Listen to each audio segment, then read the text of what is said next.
Started. Hello, everyone, and welcome to the Revenue Marketing Group Conversation. My name is Evan Welchel. I am the Senior Director of Revenue Marketing here at GitLab. Today's focus will be on the SDR function of the Revenue Marketing Organization. Wanted to first start out by saying hope everyone's happy and healthy and staying safe. And wanted to wish our sales team, we are here in crunch time at the end of the quarter, and wanted to wish them all the best of luck as we close things down. So I know it's kind of a challenging time, and we've certainly done as much as we can to help you out. So wish you all the best of luck. So with that, I will go to the questions doc, and I'll actually verbalize Darius for her since she can't be here. I have two different slides, slide 5 and slide 6, showing both my forecast as well as our performance versus the goals. Dara asked, can you explain why slide 5 updated targets are less than the original forecast on slide 6? And when these targets adjustments were made. Side note, team is doing amazingly, even on an original forecast at 92% and 90% respectively. And that is actually true. Do want to comment on that. The SDR organization is doing quite well this quarter, despite challenges in our climate today. So we've been performing quite well against the goals. And then as far as the forecast goes, that was my forecast. It is an evolving science that I started about 2 quarters ago. Missed the mark big time last quarter, adjusted based off of growth rates this quarter. And we're coming in a little under the projection, but we're still achieving our goals. We're close to achieving our goals, both on the SAO and the pipeline front. So pretty pleased with that performance so far. The quarter is not over, so we tend to have a mad dash towards the last couple of days of the quarter with new SAOs being generated, a new pipeline being generated. So I imagine we may even get closer to that forecast this time around. Second question, Sid, would you like to verbalize your question? Sure. I think we're seeing that kind of interest is keeping up. People are open to new solutions. I'm hearing that most open source solutions are seeing more downloads. People are experimenting, people are open to new things. How do we make sure that we don't just have interest, but that there's also actual demand behind it, that people have the budget and the authority to purchase? So we've enhanced on the last slide, I point to the qualification criteria that we're requiring now at the opportunity level. We're continuing to evolve and iterate on that. But there's 2 components to that. One, we've got to do a better job enabling the SDRs to have a more technical conversation. So I think you've seen the agility project that we're working on that'll help with those deeper conversations from a qualification standpoint. And then using that qualification criteria as the guidance to make sure that we are absolutely capturing every aspect that we can. I think when we do it right, based off of previous experience, we've seen close rates increase, we've seen pipeline values increase, we've seen sales cycles shrink. That's the value add that the SDRs can provide. We're doing some of that today, but that enhanced focus on that qualification criteria, I think, is going to help us vet opportunities even better. Cool, thanks for that. And you talk about technical acumen. How are we enhancing that? What are the courses we're offering, or what we're doing? Yep. So I linked to the issue in the slide. You can see we're building out the MVC right now. The plan as of today is to have 50% of the organization through the certification program by the end of Q2. We currently have an offer out to a candidate to be a solutions architect with an SDR focus. They're going to be really helping with sort of the technical enablement on the SDR side. There's a small group on the marketing side, myself, William Chia, Megan Elsha, and a couple other SDR folks are building out courses as an MVC, and then we'll iterate on top of those.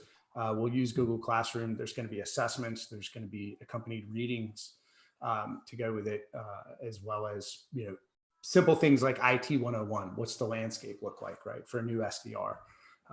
That sort of thing, so that it evolves over the course of, we're going to have pretty much one segment each quarter. And the way SDR leveling works, it's now going to be tied to those certifications. So it'll be like a quarterly certification from a technical perspective. And we're going to create some projects for them to work on and some whiteboarding sessions for them to do, but projects for them to execute on in GitLab, and then work on demo capabilities as well. Cool. Have we looked at reusing any of the courses that sales has already developed? Yep, we're actually, we're building it so that it picks up after Sales Quick Start, where Sales Quick Start leaves off. So we're building off of that foundation. And the next step is actually to start coordinating with that team. Okay, so all the SDRs will follow the Sales Quick Start training? They do already. Cool. Yep. All right. Next question. Huh? Anybody? Y'all can verbalize it if you haven't typed anything into the document. It's Susie here. Go for it, Susie. Yeah, so my first thought that comes to mind, I'm really excited all of this training so that we can become better in positioning GitLab before the lead gets to the sales. So that's great. I'm excited and pumped. I'm curious about what that's going to look like as far as like our goals go, because I imagine that's going to be an increase in taking some of our time away. So what's the balance going to look like there? It depends which segment you're looking at, because I think we've already made some adjustments to the goals on the large side. The way I look at it is this is an investment in both your career here, but also your ability to hit your goals, right? So if you think about what we're trying to accomplish, it's more increasing that comfort level on the phone and that credibility on the phone when you're talking to a prospect because of who our persona is. So I look at it as complementary to the current course. It shouldn't be terribly time consuming. From a personal development standpoint, it's not going to be anything more than what you're already doing with the SDR enablement sessions. In fact, it'll probably replace those. Awesome. Well, I'm excited about this. Thank you. Mm-hmm.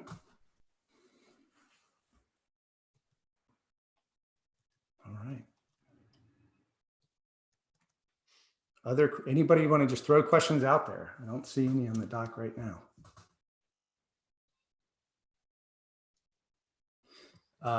So I'll fill some space for a minute because I'll circle back on something that Sid said was we are seeing a fairly consistent demand, which has been nice, which is a nice indicator as to how the SDR team is performing. From an MQL perspective, you would think we would see a decline in demand and a decline in interest over the last 2 months, but actually it's remained relatively consistent. So I think that's a big portion of why we're seeing the numbers we are on the SDR side. I'm excited for next month when we've pivoted on the field marketing side to doing micro tactics and micro campaigns and more digital tactics. We will see paid digital spend increase. We're going to see the new use case campaigns go live. All of that coming in should actually impact the MQL number in a positive way. So I think we can capitalize on the fact that we've remained consistent, and now we can start to see an increase again next month. A lot is coming live next month that I think is going to help boost SDR performance, as well as some of the efficiency steps we're taking that I highlighted on the last slide. Hey, Evan, to Sid's point about getting interest, but possibly not having budget be as sticky, are we going to put any kind of close lost op reason? I guess from my standpoint, I'm thinking, okay, is it going to look like throughout this COVID season when other opportunities get close lost as no budget? Maybe they had budget when we first started the conversation, but as COVID happened, hey, that's lost and we're putting this on hold and we're not going to be able to move forward. And I would hate for it to look like the SDR team is just bringing interest in our ops, and that, I want to be able to highlight that something shifted in that as well. That's a great question. I'm going to throw Ryan O'Neill on the spot on this one because I see he's actually on, and ask if there's been any conversations around that. I'm not as familiar with the close loss reasoning on the sales side. So I don't know, Ryan, if you want to chime in.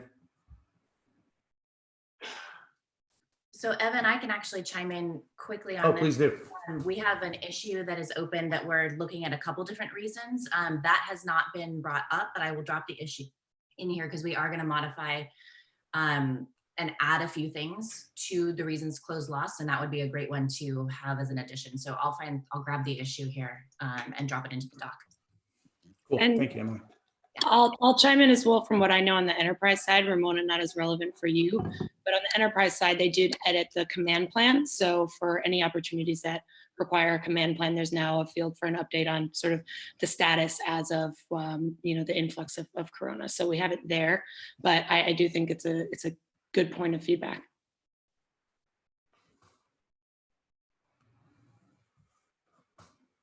And just to be clear, budget isn't one of our qualifiers as it stands right now, because we're bringing a conversation and we're expecting that on those discovery calls, after we've vetted everything else, using command and message, we're going to be building and getting them to think more broadly to where they will make budget based on the value that we're bringing. So, but I just feel like it's a good thing for us to be able to start highlighting if there's an increase in things going to close loss because of budget, that we don't think that our qualification criteria has lessened, that it's due to something else rather than what's changed on the SDR front. Yep, makes sense. Cool. All right. Brandon Greenwell, do you want to verbalize your question?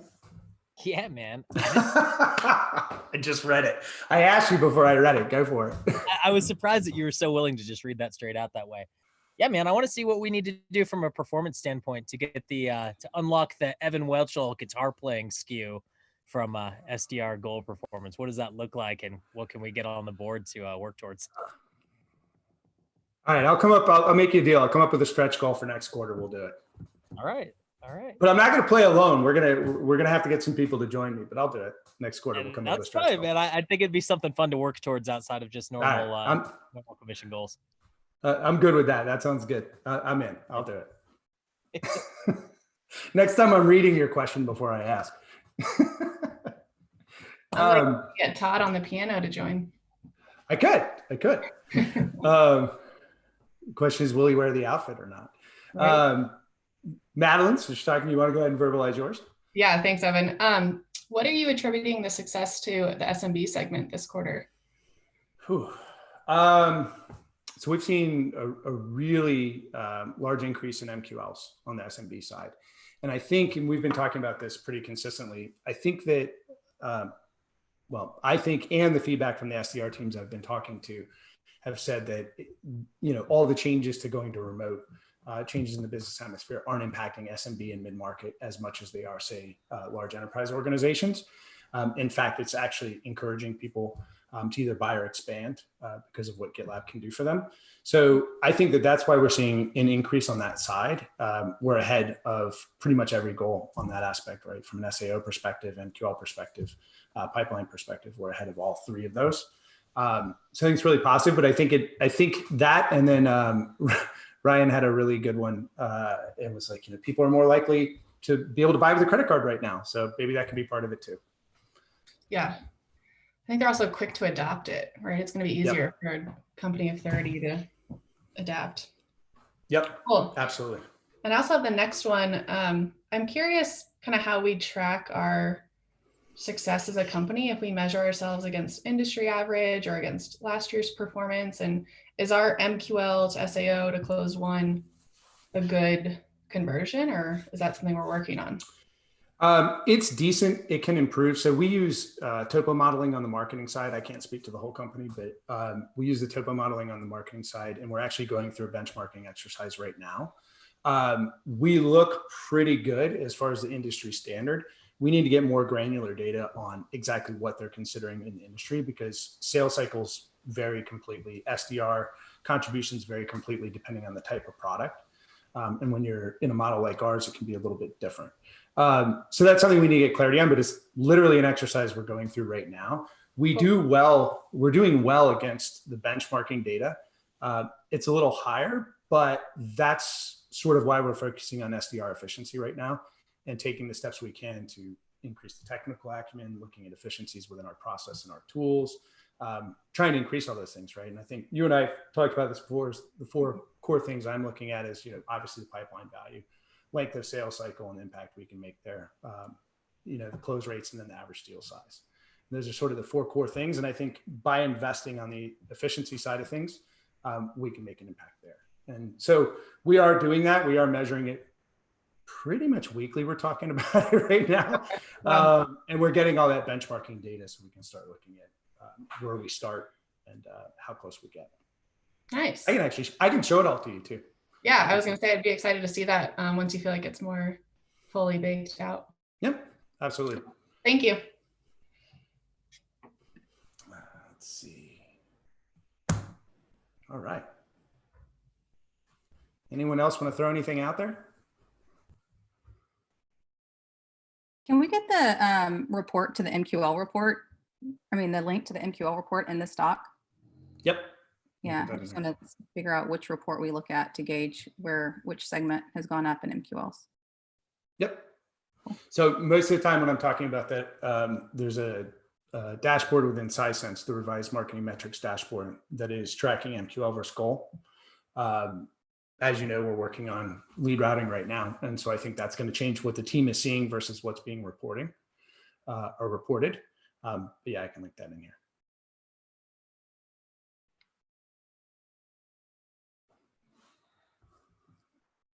All right.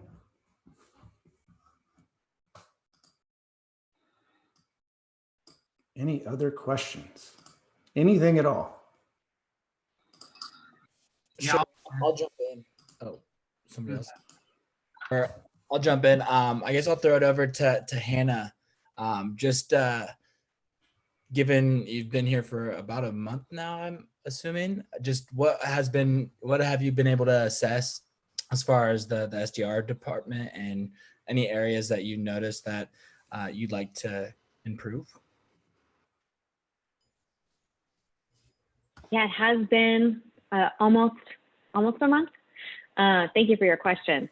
I've been able to shadow 5 SDRs so far on top of meeting other folks. And I think, for me, the first thing is just how invested the SDRs are in getting feedback and their own performance, and just how fantastic the SDR leadership is in supporting the SDR's success. I'm really excited to continue investing in projects that are going to enable not only the managers, but the SDRs being successful. And so that's how I'm thinking right now. I'm definitely still in observation, kind of absorption mode. I think my brain is sponging on a lot of things right now. And I'm trying to take it slow as much as you can, I think, at GitLab. So continue observing, continue shadowing reps, and continue building relationships so I can hopefully implement, based on feedback, implement processes that can help SDRs and SDR leadership be successful.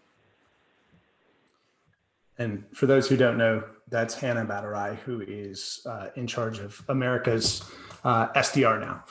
She's our senior manager, and she's downplaying her contribution, which she's already made some really great observations and contributions to all the efficiency steps that we're taking. So. Hey, Evan. Yep. Hey, Hannah, welcome to GitLab. I know you're on brain overload, but you should come to some of our meetings, commercial, enterprise. We have ours on Monday. Sync up with Mona. I'd love to have you and hear your perspective on some things.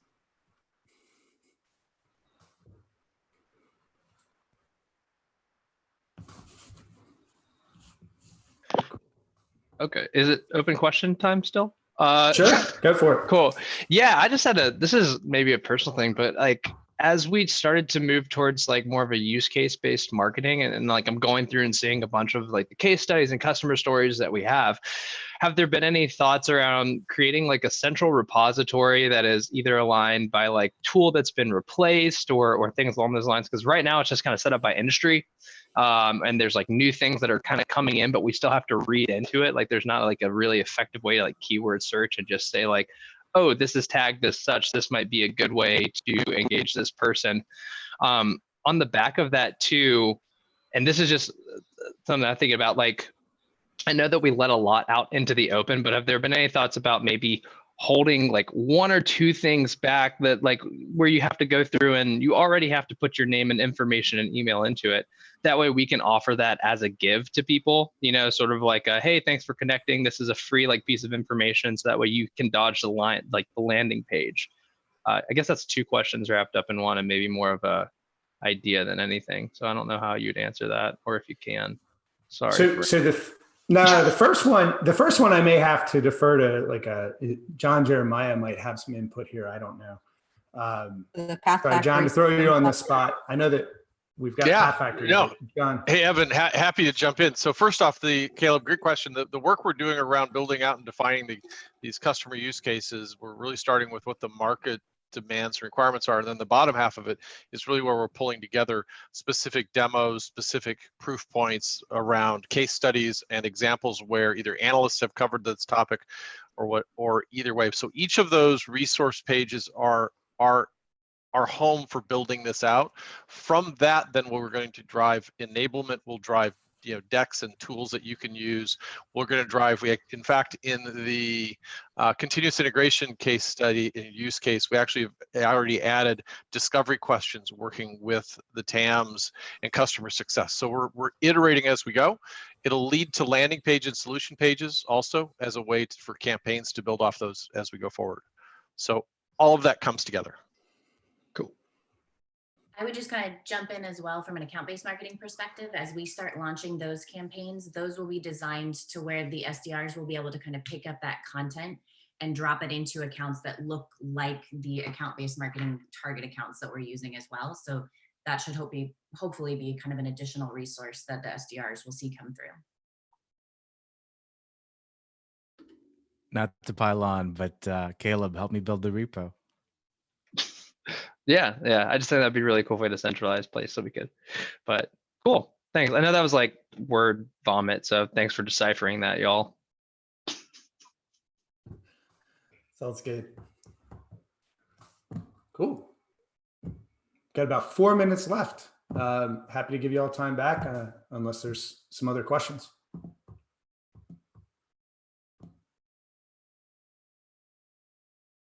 Going once.